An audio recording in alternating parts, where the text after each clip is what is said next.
اللہ علیہ وسلم کے ارشاد گرامی کے مطابق آپ علیہ السلام نے فرمایا کہ اس عورت کے لیے جائز نہیں ہے کہ وہ روزہ رکھے اس حالت میں کہ اس کا خاوند گھر میں موجود ہے۔ عورت نفلی روزہ اپنے خاوند کی اجازت کے بغیر نہیں رکھ سکتی اگر وہ گھر میں موجود ہو۔ نبی علیہ السلام نے ارشاد فرمایا کہ جس عورت کی اس حالت میں فوتگی ہو جاتی ہے کہ اس کا خاوند اس سے راضی ہے تو وہ عورت جنتی عورت ہے۔ نبی علیہ السلام کے پاس ایک صحابیہ آتی ہیں، آپ علیہ السلام ان سے پوچھتے ہیں کہ کیا تو شوہر والی ہے؟ اگر تو شوہر والی ہے تو اس کی خدمت اور اس کے ساتھ جو تیرا رویہ ہے اس کے اوپر غور کرتی رہنا کہ تیرا خاوند تیرے لیے باعث جنت بھی ہے اور باعث جہنم بھی ہے۔ آپ علیہ السلام کے ارشاد کے مطابق پروردگار عالم اس عورت کی طرف نگاہ اٹھا کر کے بھی نہیں دیکھیں گے جو اپنے خاوند کی ناشکری کرتی ہیں، حالانکہ یہ عورتیں اپنے خاوند سے بے نیاز بھی تو رہ نہیں سکتی ہیں۔ نبی علیہ السلام نے فرمایا کہ میں نے جب جنت اور جہنم کو دیکھا تو جہنم میں سب سے زیادہ عورتوں کی کثرت کو پایا۔ آپ علیہ السلام نے فرمایا کہ جو عورت پابندی وقت کے ساتھ نماز ادا کرتی ہے، رمضان المبارک کے روزے رکھتی ہے، اپنی عزت کی حفاظت کرتی ہے اور اپنے خاوند کی اطاعت کرتی ہے، یہ 4 کام کرتی ہے، پھر وہ جنت کے جس دروازے سے چاہے وہ داخل ہو سکتی ہے۔ مطلب کہ اس کے ساتھ اپنے خاوند کی اطاعت لازمی ہے۔ اب یہ وہ تعلیمات ہیں جو رسول اللہ صلی اللہ علیہ وسلم نے امت محمدیہ کی ان بیٹیوں کی تربیت اور تعلیم کرتے ہوئے ارشاد فرمائی ہیں۔ آج میری بہنیں اور دوستیں ان تعلیمات کو سیکھنا تو بڑے دور کی بات ہے، ان کو سننا بھی گوارا نہیں کرتی، اس وجہ سے کہ کیا صرف اور صرف خاوند کے حق ہیں، ہمارا کوئی حق نہیں ہے، صرف خاوند کی ہی اطاعت کرنی ہے، ہمارے اوپر کوئی کسی قسم کا حق نہیں ہے، ہم لوگوں کو بھی حق دیا جائے۔ اگر ایک بات کو دیکھا جائے تو میری نظر سے آج تک جتنے بھی اشتہار گزرے ہیں اور جتنی بھی اس طرح کے تویز، چلے، دھاگے، پیر صاحب، ان کا صرف ایک ہی ہوتا ہے کہ اپنے خاوند کو مٹھی میں کرنے کا تویز، اپنے خاوند کو اپنا غلام بنانے کے لیے تویز، دھاگا، چلا اور دم اور یہ سب کچھ۔ اور یہ عورتیں اپنے خاوند کو مٹھی میں کرنے کے لیے، اس کو غلام بنانے کے لیے چلے کریں گی، دھاگے اٹھائیں گی، تویز اٹھائیں گی، سارا جتنی بھی خاوند کی جمع پونجی ہے جا کے پیروں فقیروں کو دے کر کے آ جائیں گی، کیونکہ ان کا مائنڈ بن چکا ہے کہ ہم نے اپنے خاوند کو غلام بنا کے رکھنا ہے، ہم نے اس کی اطاعت نہیں کرنی، اس کو اپنے سر کا تاج بنا کے نہیں رکھنا۔ آج تک اگر شکایتیں ملی ہیں تو کس کی؟ کہ ہم لوگوں کو خاوند کو فرمانبردار بنانے کے لیے ہمیں تعویذ چاہیے، کوئی وظیفہ چاہیے، حالانکہ نبی علیہ السلام نے فرمایا کہ سب سے زیادہ حق تو خاوند کا ہے اور سب سے زیادہ نافرمانی تو عورت کرتی ہے۔ آج تک کسی خاوند نے یہ نہیں کہا کہ مجھے تعویذ چاہیے کہ میری بیوی نافرمان ہے، میری بیوی زبان دراز ہے، میری بیوی ناشکری ہے، مجھے تعویذ چاہیے۔ اب یہ وہ تعلیمات ہیں کہ ہم لوگ اپنا مائنڈ سیٹ کریں، سوچ مثبت رکھیں، کیا کہ ہم نے اپنے خاوندوں کی اطاعت کرنی ہے، ان کی فرمانبرداری کرنی ہے، ان کو سر کا تاج بنانا ہے، ہم نے نہ کہ ان کو غلام بنانا ہے اور ان سے غلامی کروانی ہے۔ آج یہ تعلیمات کو دیکھیے اور میری دوستوں اور بہنوں کا اپنے خاوندوں کے ساتھ رویہ دیکھیے۔ میری دوستیں اور بہنیں یہ سمجھتی ہیں کہ ہم نے اپنے خاوند کے گھر کی صفائی کر لی، اس کے کپڑے دھو لیے، استری کر لیے، اس کا روم صاف کر دیا، تو ہم نے کیا کیا؟ دنیا میں سب سے زیادہ جو فرمانبردار بیوی ہے وہ میں ہی کہلاتی ہوں، کیونکہ میں نے یہ سارے کام ٹائم سے کر دیے۔ حالانکہ ان سارے کام کے کرنے کا نام خاوند کی اطاعت اور فرمانبرداری نہیں ہے۔ خاوند کی اطاعت کیا ہے، خاوند کی فرمانبرداری کیا ہے، اور وہ کون سی وجہ ہے کہ جس کی وجہ سے آپ کا خاوند آپ کے اوپر توجہ نہیں دیتا اور آپ کا گھر کبھی بھی پرامن پرسکون نہیں رہ سکتا؟ وہ وجہ کیا ہے؟ دیکھتے ہیں حضرت ام سلیم رضی اللہ تعالی عنہا کا ایک حدیث۔ ان کا بیٹا بیمار ہے، بیمار بیٹا چھوڑ کر کے خاوند سفر پہ چلا جاتا ہے۔ جب خاوند سفر پہ جاتا ہے تو بیٹے کی ڈیتھ ہو جاتی ہے۔ یہ بیٹا جب فوت ہو جاتا ہے تو ان کا خاوند سفر سے واپس آتے ہیں تو ام سلیم مسکراہٹوں کے ساتھ، پیار کے ساتھ، محبت کے ساتھ اپنے خاوند کو ریسیو کرتی ہیں، گھر میں راحت، خوشی اور پرسکون ماحول بناتی ہیں، اپنے بیٹے کا جو دکھ ہے اپنی ممتا کو مار کر کے اتنی بڑی پریشانی بھی اپنے خاوند کو نہیں بتاتی ہیں کہ میرے خاوند کیا ہوں گے، اس خبر کو سن کر کے پریشان ہوں گے، تو میں یہ خبر ان کو سنا کر کے پریشان کر کے نافرمان بیوی میں نہ لکھتی جاؤں۔ آج ہمارے ہاں اب آپ سوچئے کہ آپ اپنے خامند کو یہ سکون، یہ والا سکون اور یہ دلی تسکین، یہ ماحول ان کو دیتی ہیں۔ ہمارے ہاں کیا ہوتا ہے، خامند باہر کی صحبتوں کا، تھکاوٹوں کا، پریشانیوں کا تھکا ہارا جب گھر پہنچتا ہے، گھر پہنچتے ہی ہونا یہ چاہیے کہ اس کو مسکراہٹوں کے ساتھ ریسیو کیا جائے، اس کے لیے پرامن پرسکون ماحول بنایا جائے۔ یہ جو باہر سے تھکاوٹ لے کر آیا ہے، ایسا ماحول بنائیں کہ اس کو وہ بھی بھول جائیں۔ لیکن ہوتا کیا ہے، جیسے ہی خامند انٹر ہوا تو دن بھر کی جتنی چغلیاں تھیں، لڑائیاں تھیں، ہنگامے تھے، ختم ہوا، سودا سلف تھا، روتے بچے، بیمار بچے، دنیا کی جتنی پریشانیاں دن کو ہم لوگوں کو تھی، ہم لوگوں کو گھر میں جو تھکاوٹ بھی تھی، وہ ساری کی ساری ہم نے خامند کی انٹری کے ساتھ ہی اس کے اوپر دے ماری۔ اب کیا ہوگا، جو بندہ پہلے ہی گھبرا کے تنگ آ کے اس ماحول سے گھر میں آرام اور سکون کے لیے آیا ہے، آپ آگے سے اس کو اس طرح سے پیش آئیں گی تو وہ آپ کو پھولوں کے ہار نہیں پھیلائے گا، وہ مسکراہٹیں نہیں بکھیرے گا، اس کے منہ سے پھول موتی نہیں جھڑیں گے، پھر وہ بھی غصہ کرے گا، تنگ آ کر کے غصہ کرے گا، لڑائی ہوگی، جھگڑا ہوگا، تو وہ کیا کرے گا، اس گھر کو چھوڑ کر کے، آپ کو چھوڑ کر کے وہ اس جگہ چلا جائے گا جہاں پہ اس کو پیار ملے گا، محبت ملے گی، دل کا راحت ملے گا، ذہنی ٹینشن اس کی دور ہو جائے گی، وہ والی جگہ دیکھ لے گا۔ پھر ہماری دوستیں اور بہنیں شکایت کرتی ہیں کہ ہمارے خامند ہم سے پیار نہیں کرتے، ہمارے اوپر توجہ نہیں دیتے، ہمارے گھر میں ان کا دل نہیں لگتا۔ اب دیکھتے ہیں کہ آپ نے ام سلیم جیسا گھر میں ماحول بنایا کہ آپ کا خامند گھر میں اس سکون میں آ کر کے رہے کہ وہ کسی کی طرف ایک نگاہ اٹھا کر کے نہ دیکھے، اس کا گھر کے بغیر کسی جگہ دل ہی نہ لگے۔ آج آپ کے گھر میں ہمیشہ جھگڑا رہتا ہے، آپ کا خامند آپ کے اوپر توجہ نہیں دیتا، پیار نہیں کرتا، تو آپ کے اندر کون سی کمی پائی جاتی ہے؟ اگر ان بری خصلتوں میں سے غور کیجئے، آپ کے اندر کوئی ایک خصلت بھی ہے تو اس کو دور کر کے اپنے گھر کو پرسکون بنا سکتی ہیں۔ پہلی بری خصلت کہ عورت اپنے خامند سے بحث و مباحثہ نہ ختم ہونے والا شروع کرتی ہے۔ یہ نہ ختم ہونے والی جو بحث شروع کرتی ہیں، اپنی جیت اس میں پکی کرواتی ہیں۔ اس میں کیا ہوگا، خامند سے بحث کر کے کیا ملے گا سوائے لڑائی اور گھر کا ماحول خراب کرنے کے۔ اگر آپ ایسے کرتی ہیں، آپ کے اندر یہ عادت ہے، تو آپ کا گھر کبھی بھی پرسکون نہیں بن سکتا۔ اگر آپ کے گھر میں آپ کے خامند کے ساتھ نہیں بنتی ہے تو آپ سوچئے کہ آپ نے خامند کے ساتھ مناظرہ تو نہیں کرتی ہیں۔ خامند نے ایک بات کر ہی دی ہے، اس نے بول ہی دی ہے، تو پھر اپنی جیت پکی کروانے والا مناظرہ دن ہا دن جو ہے وہ جاری رہتا ہے، وہ ختم ہی نہیں ہوتا۔ خامند کو بولنے کا، اپنی صفائی میں بولنے کا بھی موقع نہیں دیا جاتا کہ تم نے یہ بات کی تو کی کیوں ہے۔ اس نے اگر ایک وقت میں کوئی بات کہہ دی ہے اور دوسرے وقت میں آپ کو کرنے کا کہہ دیا ہے، پھر وہ مناظرہ شروع ہوگا جس سے آپ اپنے خامند کے دل سے اتر جائیں گی، آپ کے گھر میں کبھی سکون نہیں آ سکتا۔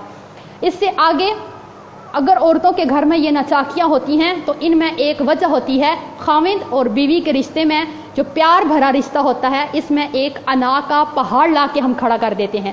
کہ اگر ہمارے ماں باپ بہن بھائی ہمارے گھر ملنے آئے اور خامند کی طرف سے کسی رشتہ دار نے ان کی عزت نہیں کی،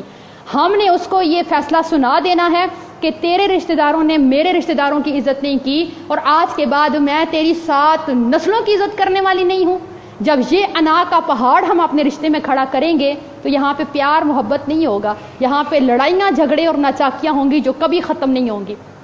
اپنے خامند کے اوپر غصہ نہ کریں۔ اگر آپ اپنے خامند کے اوپر غصہ کرتی ہیں، چیختی ہیں، چلاتی ہیں، تو آپ سوچ بھی کیسے سکتی ہیں کہ آپ اپنے خامند کے دل پہ راج کریں گی اور آپ کے گھر میں کبھی لڑائی نہیں ہوگی، ناچاکی نہیں ہوگی۔ اپنے خامند کو ہر وقت طنز نہ کریں، تان و تشنی نہ کریں اس کے اوپر، اپنے خامند کے ساتھ زبان درازی نہ کریں۔ یہی وجوہات ہیں۔ اب عورتیں جو ہیں، ہم عورتیں اپنی زبان درازی میں ویسے بھی بڑی مشہور ہیں۔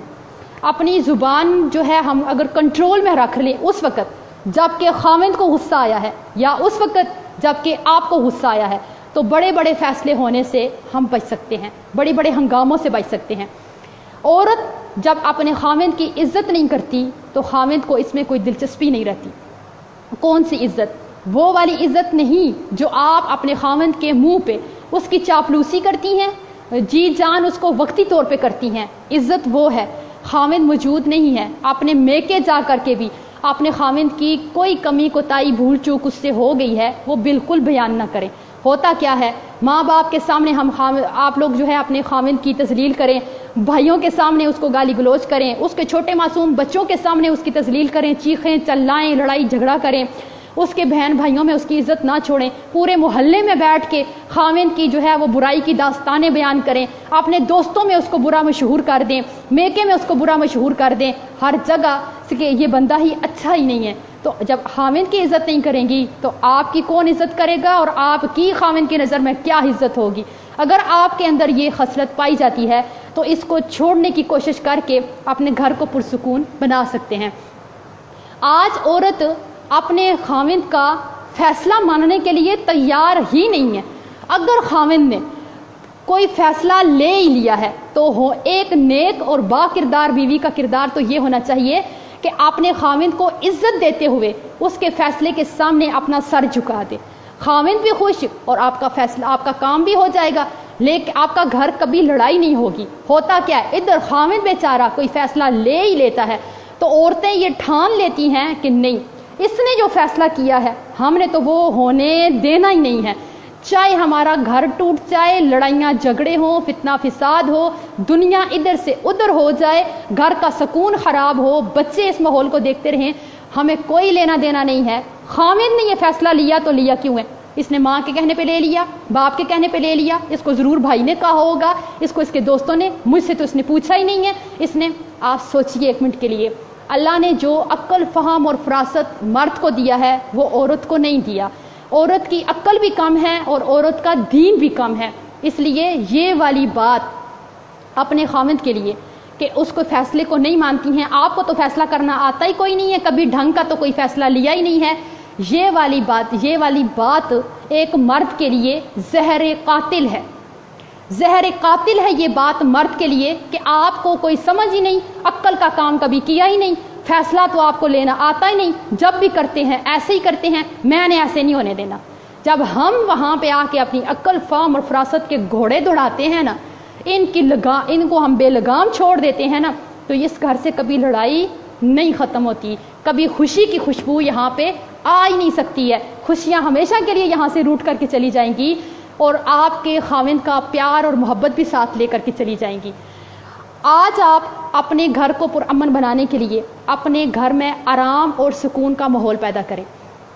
آپ اس بات کو یاد رکھیے کہ آپ کا خاوند جو باہر کی پریشانیوں سے تھک کر کے گھر آتا ہے وہ آرام کے لیے آتا ہے، وہ سکون کے لیے آتا ہے۔ آپ اپنے ایک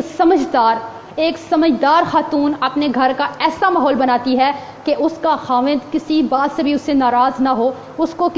کوئی بات بری نہ لگے۔ ایسے مرد اپنے گھر سے باہر کسی کو آنکھ اٹھا کر کے بھی نہیں دیکھتے، جن کو گھر سے پیار ملے، محبت ملے، چاہت ملے، سکون ملے، آرام ملے، خدمت کرنے والی بیوی ملے۔